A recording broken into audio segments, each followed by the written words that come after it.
बिस्मिल्लाहिर्रहमानिर्रहीम। अस्सलाम वालेकुम। जिम, आप जिम नहीं जाते तो आपका कोलेस्ट्रॉल और ब्लड शुगर लेवल जो है वो साइलेंटली ख़राब हो रहा है। तो ये है क्या?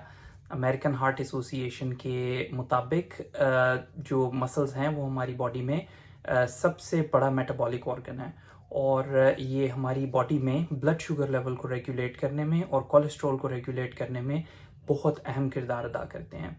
तो आइए समझते हैं कि ये सिर्फ फिटनेस है या प्योर साइंस है। होता कुछ यूँ है कि जब हम एक्सरसाइज करते हैं तो हमारे मसल्स जो हैं वो एनर्जी के लिए हमारे ब्लड में से ब्लड शुगर ले लेते हैं और उसको इस्तेमाल कर लेते हैं और उससे ग्रो करते हैं। तो इससे क्या होता है कि ब्लड में ब्लड शुगर लेवल कम हो जाता है और इसके लिए इवन इसको इंसुलिन की ज़रूरत भी नहीं होती। तो ये एक बहुत अच्छा मेडिसिन है जो कि आपकी बॉडी में ब्लड शुगर को कम करती है। इसके अलावा मसल्स जो हैं वो फैट्स से भी, यानी आपके ब्लड में मौजूद चिकनाई से भी एनर्जी हासिल करते हैं। और होता क्या है कि जब हम एक्सरसाइज करते हैं तो ट्राइग्लिसराइड जो है वो एक किस्म है जो कि बैड कोलेस्ट्रॉल की या बैड लिपिड की एक फॉर्म है।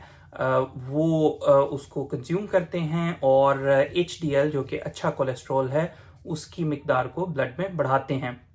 तो अगर आप एक्सरसाइज कर रहे हैं तो ये आपके ब्लड में शुगर को और कोलेस्ट्रॉल को रेगुलेट करने में हेल्प करेगा। और अगर आप सेडेंट्री लाइफस्टाइल कर रहे हैं तो फिर आपके लिए ये एक पॉइंट हो सकता है सोचने के लिए कि आपको काउच से बाहर निकलना है, घर से बाहर निकलना है और किसी भी तरह की एक्सरसाइज करनी है।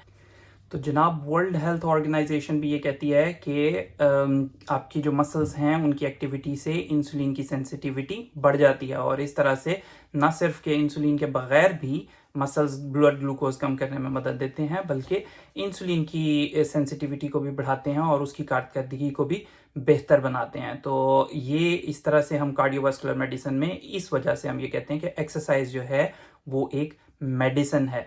तो ये एक फर्स्ट लाइन मेडिसिन के तौर पे हमेशा इस्तेमाल होती है और आपने इसको एज ए फर्स्ट लाइन रखना है। फर्स्ट लाइन मीन्स कि सबसे पहले इस दवाई का इस्तेमाल करें जो कि एक्सरसाइज है और उसके बाद कोई और अगर ज़रूरत पड़ती है तो फिर किसी और गोली की या किसी और दवाई की तरफ तवज्जो दें।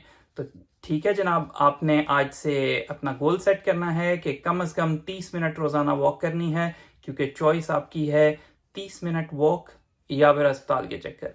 तो मेरा ख्याल है कि आप जो हैं समझदार हैं और 30 मिनट वॉक को ही सिलेक्ट करेंगे।